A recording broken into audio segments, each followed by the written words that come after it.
आगामी लोकसभा चुनाव में अब कम ही वक्त बचा है। बात अगर उत्तर प्रदेश की करें तो यहाँ मुख्य विपक्षी दल समाजवादी पार्टी आगामी लोकसभा चुनाव के लिए सत्ताधारी भाजपा के खिलाफ सियासी बिसात बिछा रही है।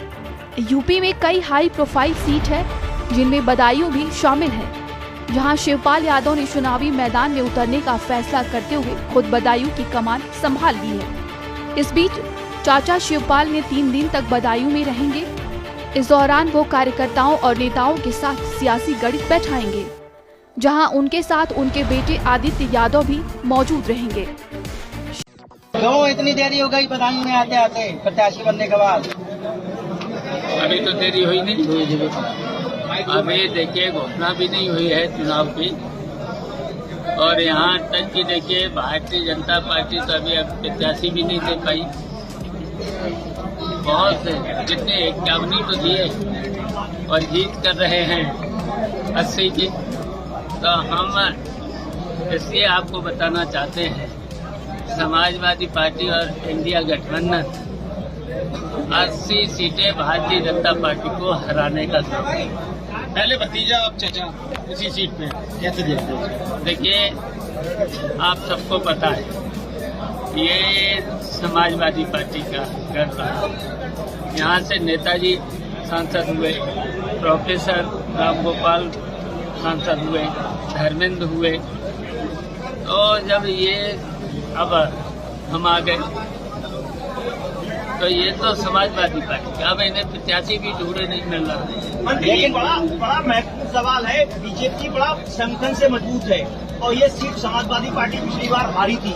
क्या एजेंडा रहेगा आपका इस बार चुनाव जीतने के लिए?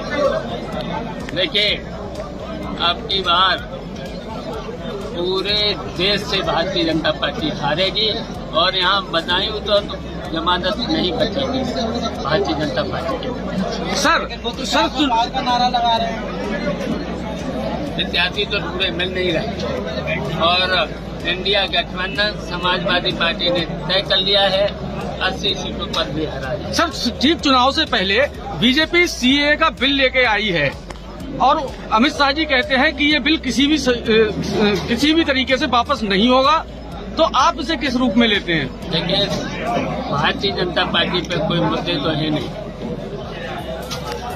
और भारतीय जनता पार्टी सत्ता में है, बड़ी घमंड में है, तो कुछ भी कर सकते हैं। तो केंद्रीय गृह मंत्री तो कहते हैं कि विपक्ष तुष्टीकरण की राजनीति कर रहे हैं। खड़े हो गए शेरवानी साहब के साथ में, कैसे साधेंगे उन्हें आप? देखिए अब हम आ गए, शिवपाल सिंह यादव आ गए यहाँ, तो सलीम शेरवानी हमारा साथ देंगे और जो भी रहे हैं उनको सबको हम ठीक कर लेंगे, बना लेंगे। चिंता की भावना तो रूप से आपको स्वीकार नहीं कर पा रही है, तो कैसे दिल में उतरेंगे आप उनके? धर्मेंद्र यादव का भी नाम है उनके में। देखिए सब साथ रहे, सलीम शेरवानी है, जितने भी नेता हैं सबको मना लेंगे, उनके घर चले जाएंगे और सब ठीक रहेंगे। आप कह रहे हैं कि हम 80 की 80 सीटें यूपी में जीतेंगे 2000 हराएंगे, ये कह रहे हैं। आप जीतेंगे, मैं वही कह रहा हूँ आप मतलब हराएंगे, मतलब आप जीतेंगे। जीतने का हम हराएंगे। आप ये बताइए कि 2014 से केंद्र में मोदी जी की सरकार है, 2017 और 22 में प्रदेश में फिर से योगी जी दोबारा मुख्यमंत्री बने। आपका संबंध भी काफी मधुर है योगी जी से, तो क्या ऐसा आपने किया है या क्या उन्होंने ऐसा गलत किया है जो आप 80 की 80 सीटें जीत पाएंगे? देखिए भारतीय जनता पार्टी के 10 साल में जितने भी जो कहा सब झूठ और झूठ के अलावा कुछ किया नहीं।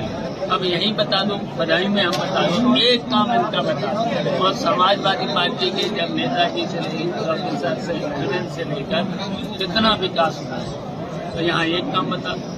और जितना भी इन्होंने देश के लिए और देश की जनता के लिए केवल धोखा देने का काम